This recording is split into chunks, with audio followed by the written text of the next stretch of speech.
Olá, eu sou o Ricardo Lauricella. E eu, Bianca Grella. Nós somos da equipe de comunicação da SBCD. Em setembro de 2022, a maior política pública de acesso à saúde, o SUS, comemorou 32 anos. E para comentar sobre o Sistema Único de Saúde, temos hoje conosco o Dr. João Gabardo. Gabardo teve papel fundamental desde o auge da pandemia da Covid-19. Na época, como secretário executivo do Ministério de Saúde do Brasil e depois como coordenador executivo do Comitê de Combate à Covid do Governo do Estado de São Paulo. Antes disso, João Gabardo foi secretário estadual de saúde do Rio Grande do Sul, além de ocupar assento como membro do Conselho de Administração do Instituto de Pesquisas Tecnológicas e membro dos conselhos curadores da Fundação SEAD e da Fundação ProSangue de São Paulo. Olá, Gabardo, seja muito bem-vindo. Boa tarde, Ricardo. Boa tarde, Bianca. Prazer estar Boa falando com tarde. vocês. Agradeço aí à Sociedade Beneficente Caminhos Damasco a oportunidade dessa entrevista. Bacana, prazer é nosso. Bem-vindo. Gabardo, eu vou iniciar com uma pergunta para você aqui. Vamos falar sobre o financiamento do SUS. Atualmente, a gente tem hoje 3,8, né, de investimento do PIB na saúde. Você acha que isso é o suficiente? O que você conta para nós aí? Olha, Bianca, esse provavelmente é o tema mais relevante, né, e o mais crítico hoje quando se discute Sistema Único de Saúde, a questão do financiamento. O financiamento ele já era insuficiente antes da pandemia, né, já havia uma demanda reprimida muito grande, a gente não conseguia dar conta de todas as necessidades que a população necessita, e com a pandemia isso se agravou. A gente pode dizer que esses 13,8% do PIB hoje eles são insuficientes, né? O Brasil, de uma maneira geral, até que gasta um percentual bem relevante, dá 9,5%, quase 10% do PIB em saúde, mas só que 60% desses gastos são privados e o governo entra com um pouco mais de 40%. Isso tem ocorrido uma queda nos últimos anos e é necessário, então, uma reversão. Há uma necessidade de uma maior participação do governo, né, principalmente do governo federal, porque os governos estaduais e municipais têm cumprido com a sua parte, mas é necessário mais recursos do governo federal para ampliar esse percentual de responsabilidade governamental. Afinal de contas, nós estamos falando de um sistema que é público, ele é universal, né? Então, é fundamental que haja a participação do governo no seu financiamento. Tá certo. Obrigada. Muito interessante, muito bem colocado. Inclusive, essa questão que muita gente não entende, né? De onde vem o financiamento, e ele vem ali de diversas fontes, né? Então, tem governo federal, tem estado, tem município, não é, doutor? Exatamente. Normalmente, a distribuição desses recursos, Ricardo, ela tinha mais ou menos 50% de comprometimento dos governos e 50% no privado. E veja que o privado corresponde a 25% da população. Então, nós temos aí pouco mais de 50%, pode chegar até 60% de recursos para atender 25% da população, e pouco mais de 40% dos recursos para atender 75% da população. Isso cria uma diferença muito grande, né, na capacidade de atendimento, na qualidade do atendimento, entre as pessoas que utilizam o Sistema Único de Saúde e as pessoas que utilizam o sistema privado, obviamente. Tem muito mais recursos para atender uma população muito menor. E se a gente for falar, então, em prevenção, a coisa deve ficar mais difícil, né? Porque, por exemplo, se pensarmos em doenças crônicas não transmissíveis, a diabetes, hipertensão, os problemas cardíacos, que são a maior parte de causa de mortes no mundo, não só no Brasil, né? Enfim, enfrentam um cenário complexo. Por um lado, a gente tem o represamento dos diagnósticos, né, doutor? E o outro, durante a pandemia, teve esse representamento, e por outro lado, a dificuldade de acesso ao tratamento. Isso é muito crítico, né? Porque se a gente quiser ter alguma atuação que realmente, a médio prazo e a longo prazo, tenha uma relação de custo-efetividade positiva, é fundamental que a gente possa enfrentar essas doenças crônicas, essas doenças crônicas não transmissíveis, principalmente hipertensão, diabetes, porque são essas doenças que vão causar mais adiante infarto do miocárdio, acidente vascular cerebral. São essas situações que vão depois levar as pessoas aos hospitais, à utilização de leitos de UTI. Então, o custo para o futuro dessa população que não faz o acompanhamento dessas patologias que são básicas é muito elevado. Então, é fundamental, até mesmo quando a gente fala se o recurso que a gente tem é suficiente e como é que a gente poderia utilizar melhor o recurso. Uma coisa é ter pouco dinheiro, a outra é utilizar mal o dinheiro. Então, infelizmente, a gente tem pouco e na grande maioria das vezes a gente utiliza mal. Então, há sempre uma pressão muito grande para o tratamento das pessoas, né, para o atendimento das pessoas que já estão doentes, e sobra muito pouco para a gente fazer investimento em prevenção e em promoção da saúde, que é fundamental, né? Durante a pandemia, as pessoas deixaram de fazer os seus acompanhamentos, as mulheres deixaram de fazer os exames de prevenção do câncer ginecológico, do câncer de mama, do câncer de útero, de ovários. Os homens deixaram de fazer o diagnóstico precoce do câncer de intestino. Então, são situações muito graves. E agora criou-se uma demanda reprimida muito grande. Então, o SUS, que já tinha suas dificuldades, agora tem que atender a demanda normal e mais esse passivo que ficou durante a pandemia. E aí isso linka com a pergunta anterior da Bianca, se o recurso é suficiente. Claro que não, ele vai ser insuficiente até para poder atender essa nova demanda que foi criada.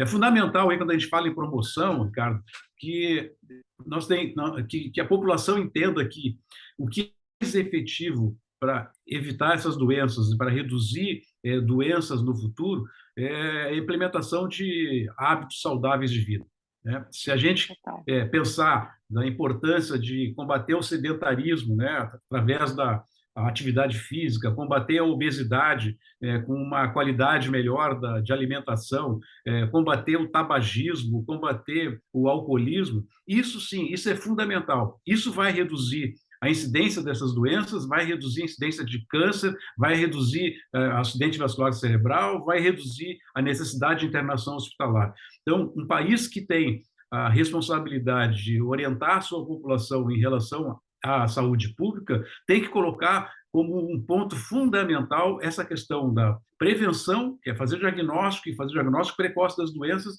e muito mais do que isso, de promover saúde.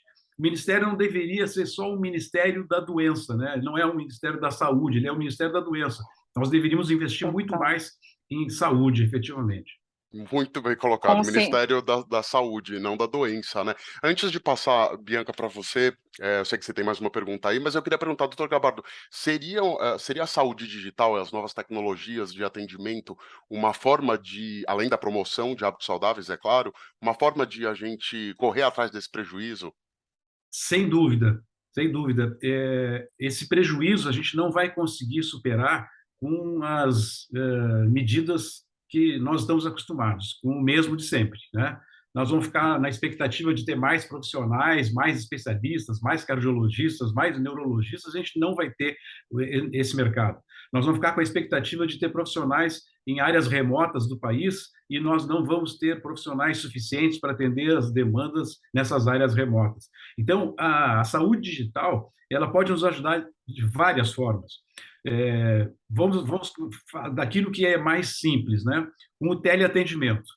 Então, nós podemos ter aí um especialista, um cardiologista, que fica à distância, orientando outros profissionais, outros médicos da atenção primária, médicos que atendem nas unidades básicas de saúde, no sentido de que esses pacientes possam ser acompanhados nos locais onde eles consultam normalmente, sem ter a necessidade de viajar, sem ter a necessidade de sair do seu município e ir para um outro local, para uma cidade, um centro de referência. Muitas vezes fica esperando meses para que tenha uma disponibilidade de uma consulta, depois ele vai para fazer exames, depois ele volta, e ele fica fazendo isso durante muito tempo, perdendo tempo e a doença dele evoluindo. Nós, tendo a possibilidade de ter profissionais que possam, à distância, orientar os médicos do atendimento, da atenção primária, nós vamos ser muito mais efetivos. Esse é o primeiro aspecto. O segundo aspecto que a gente pode, com a telemedicina, ajudar. Durante a pandemia, isso foi muito comum, se abriu muito leitos de UTI em locais em que nós não tínhamos os profissionais especializados, nós não temos os médicos intensivistas em todos os locais. e era necessário que esses locais atendessem os pacientes que estavam lá necessitando de UTI, com necessidade de respirador, com dificuldade respiratória. Então, os serviços em São Paulo ajudaram muito ao país inteiro, colocando vários profissionais e vários hospitais servindo como uma retaguarda e para que diariamente, entrando em contato com esses UTIs, orientar em relação ao atendimento, em relação ao tratamento desses pacientes. Uma outra questão importante da saúde digital é a possibilidade de nós termos um prontuário único de todos os pacientes. Isso evitaria um desperdício enorme que a gente tem quando um paciente vai num local, ele faz uma série de exames, e porventura ele, alguns meses depois, ele vai buscar atendimento num outro local, porque o agendamento não é feito por ele, mandam ele para algum lugar para consultar, ele chega lá e não tem as informações desses exames. O que o médico faz? Ele cita novamente a ecografia, novamente pede todos os exames que o paciente já tem, e que isso tem um gasto enorme para o sistema, né? E é totalmente desnecessário. Se nós tivéssemos um registro eletrônico único que seguisse com esse paciente, de maneira que as informações dele ficam na nuvem e ele pode autorizar a utilização pelos profissionais, pelos médicos que vão fazer o atendimento. Então, os médicos vão olhar o prontuário dele, ver os exames que ele já fez e vão solicitar aquilo que for necessário. Isso é muito importante. Então, são só alguns exemplos, né, que a gente pode utilizar. Tem mais a questão do agendamento de consultas, o paciente não precisaria ir até um local para marcar um atendimento, ele pode receber em casa a orientação de onde vai consultar, qual é o horário que ele vai consultar.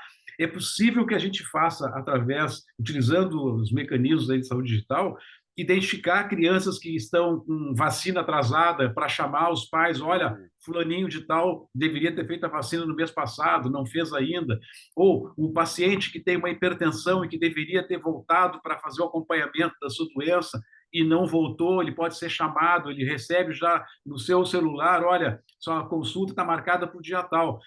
Isso seria uma surpresa muito positiva para os pacientes saberem que o sistema único, que o sistema público não só está agendando o atendimento, mas como está, inclusive, lembrando do atendimento que é necessário e marcando as consultas e os exames.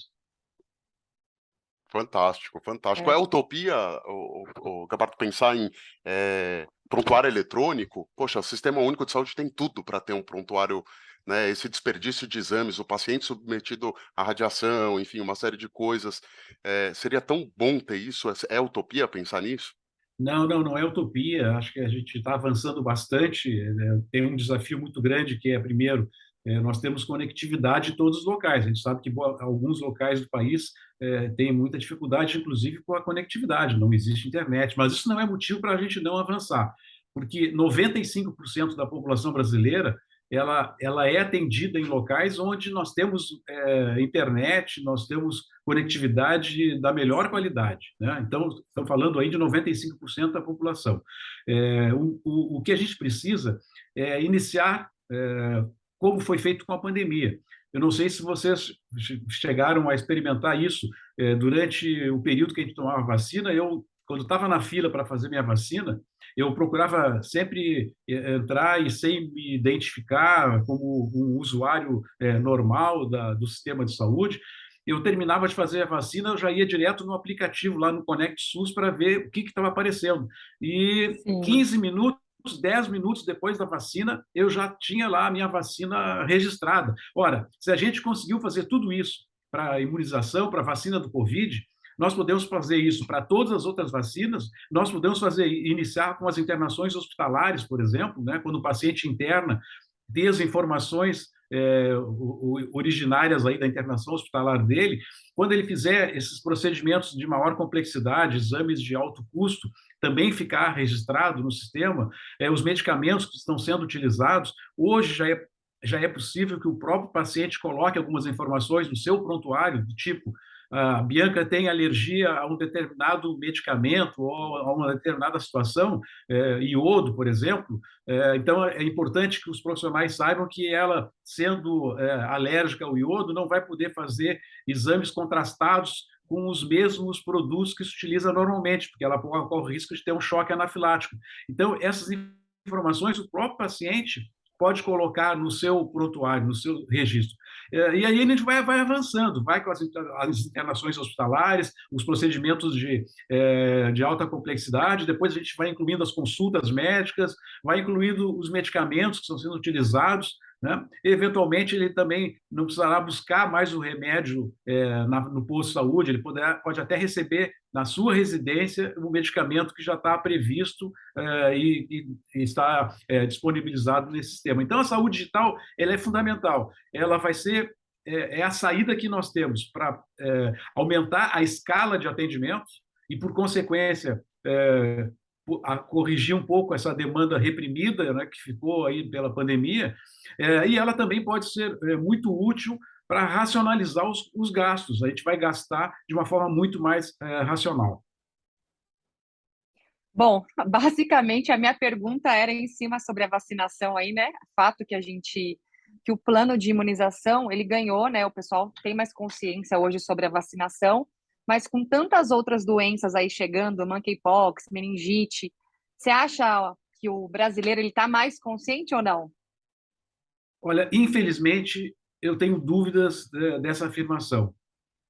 Eu tenho dúvidas porque durante a pandemia se criou uma resistência tão grande e uma tentativa de mostrar que as vacinas não são seguras, que as vacinas têm efeitos colaterais, que as pessoas morrem por ter feito vacina, que tem jogador de futebol que morreu após ter tomado a vacina e assim por diante. Isso criou na população, e a gente está falando aí de um percentual bastante elevado da população, né, que seguem esses movimentos, seguem essas fake news, e isso criou um percentual muito grande de pessoas um fenômeno que a gente chama de hesitação vacinal, em que as pessoas ficam hesitando na hora de fazer a vacina. Eu devo vacinar meu filho?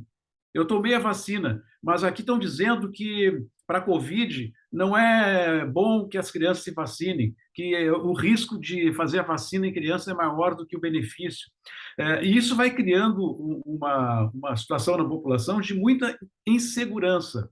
Então, infelizmente, eu não acho que tudo que aconteceu na pandemia, toda a movimentação que a gente teve, mobilização para vacinar as pessoas, e a vacina foi fundamental, né? Foi a partir do momento que as pessoas começaram a se vacinar que começaram a cair o número de internações, o número de casos continuava elevado, mas a gente sabia disso porque a vacina não tinha essa capacidade de impedir a infecção, ela não tinha a capacidade de impedir que uma pessoa transmitisse para outra, mas a gente sabia que ela tinha a capacidade de reduzir os casos graves, reduzir o número de internações e reduzir o número de óbitos. Não significa que nós não íamos ter pessoas que, mesmo vacinadas, pudessem ficar doentes graves.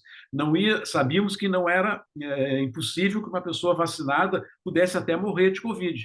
Mas a quantidade, o percentual, a frequência era extremamente menor, né? E isso é que resultou num resultado assim, super satisfatório, positivo com a vacinação. Mas, infelizmente, isso criou esses movimentos anti-vacinas que não são uma característica só brasileira. Isso é um fenômeno que vem acontecendo no mundo inteiro, países desenvolvidos, países da Europa, a França enfrenta isso, a Itália enfrenta isso, o Reino Unido enfrenta isso. Infelizmente, para os próximos anos, nós vamos ter muita dificuldade de mobilizar novamente os pais, esclarecer os pais da necessidade dessas vacinas. E a outra coisa que é fundamental, a gente tem que exigir as vacinas para determinados procedimentos, né, para fazer inscrição, por exemplo, nas matrículas escolares, para fazer inscrição para receber benefícios sociais que era exigido e o governo liberou. Hoje, para receber o benefício do Auxílio Brasil, não é mais necessário mostrar que a criança está vacinada. Isso aí é um serviço, porque era fundamental que as pessoas tivessem essa obrigação de mostrar que a criança está vacinada para poder receber os auxílios sociais. A inscrição nas escolas, nas creches, é importante que haja também a cobrança dos pais para a vacinação. Isso pode resultar numa ampliação da cobertura vacinal. Ainda assim, as pessoas precisam ter mais consciência, né? O brasileiro ele precisa ser Sem mais dúvida. consciente. Mas Obrigada pela... quando a gente tem, mesmo entre os profissionais da área da saúde, entre médicos, pessoas que colocam em dúvida isso, como é que a gente pode exigir Sim. da população, de leigos, né? Se, até mesmo entre os nossos colegas, a gente tem gente aí fazendo apologia da ozonioterapia, vendendo a possibilidade de fazer reversão vacinal para que para que não se tenha efeitos colaterais da vacina. É muito difícil exigir da população. Acaba sendo delicado, né? Mas obrigada pela resposta. Pois é, e lembrando que a gente tem vários calendários aí ativos de imunização, de multivacinação, de dia D, que são importantíssimos, né? E a gente tem que pensar muito bem, principalmente na situação que o Gabardo falou dos filhos, né? Você expor os seus filhos a determinadas doenças é algo que merece uma reflexão extra sobre isso. Mas indo agora para o final, eu queria perguntar particularmente, Gabardo, sobre as parcerias público-privadas, as parcerias com as organizações sociais de saúde, como a SBCD, né, elas têm sido cada vez mais frequentes, um modelo esse que é bastante utilizado na Inglaterra, que tem um sistema de saúde público muito bom, né, quase tão bom quanto o do Brasil, e Estados Unidos, Irlanda, Chile. Qual é a importância, na sua opinião, das parcerias com as OSs, Gabardo? Isso é muito importante. Primeiro, desfazer um mito que se cria que fazer parceria com entidades privadas significa privatização do SUS. Tem nada a ver, né? Isso não é privatização do SUS, isso é uma parceria que se faz com a iniciativa privada. Por quê? Olha a importância. Normalmente, os serviços públicos eles carecem e têm uma série de dificuldades, né? Burocráticas, né? Para fazer uma reforma, precisa fazer uma licitação, demora. O Estado é muito pesado, é muito demorado para tomar decisão. Para fazer uma compra, uma dificuldade muito grande. Paga mal, atrasa o pagamento. E como atrasa o pagamento, quando compra, o fornecedor já coloca um preço acima para poder compensar o atraso que vai acontecer. O Estado tem dificuldades com a questão de infraestrutura, recursos humanos, não consegue contratar, não consegue demitir os funcionários que não trabalham adequadamente. Isso tudo pode ser resolvido nessas parcerias com a iniciativa privada, principalmente com as organizações sociais, não é? Porque elas têm mais flexibilidade administrativa, elas contratam com mais facilidade, elas podem demitir também com mais facilidade. Essa agilidade para comprar insumos, para fazer ampliação de leitos, para fazer uma reforma, isso é fundamental, importante, então dá muito mais agilidade. E por que eu digo que não é terceirização e é uma parceria? Porque quem faz o planejamento do que deve ser feito e quem faz o dimensionamento disso é o governo. Aí o governo faz o planejamento e repassa a execução para uma organização dessas. Mas essa execução ela é absolutamente controlável, né? Mensalmente tem que ser apresentados relatórios daquilo que foi realizado baseado no planejamento feito pela Secretaria de Saúde, pelo governo do Estado, pelo governo municipal. Apresenta relatórios para as próprias comissões de saúde, as comissões municipais de saúde prestam contas para a sociedade, prestam contas para o Tribunal de Contas do Estado. Então, eles são absolutamente controlados, fiscalizados. E é assim que funciona.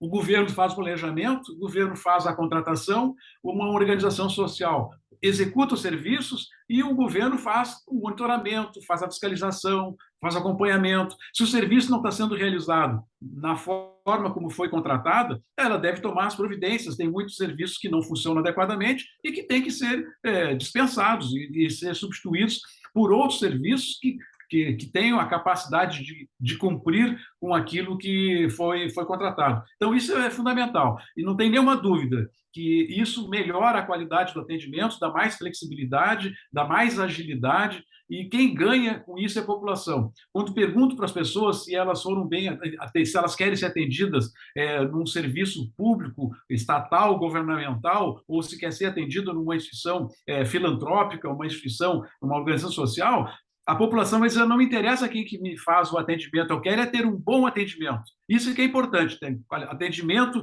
de qualidade, com agilidade, com hora marcada, sem esperas, isso que a população quer. Não interessa para a população se ela está sendo atendida por alguém que é pago diretamente pelo governo ou se ela é uma instituição filantrópica. Perfeito, doutor Gabardo. Olha, acho que a gente não tinha como terminar essa entrevista de hoje de uma forma melhor do que essa. Eu quero agradecer muito pelo seu tempo, pelas suas explicações. Certamente a gente poderia ficar aqui horas e horas, graças a essa sua forma didática de explicar, mas a gente encerra por aqui com um convite já para próximos episódios. Então, fico à disposição de vocês. Quando quiserem conversar novamente, estou aqui. É só mandar uma mensagem aí e vamos conversando sobre esse, sobre outros temas que forem necessários e importantes para vocês. Show. Muito obrigada. Ok, eu que agradeço. Um abração. Obrigado, até Até logo. mais.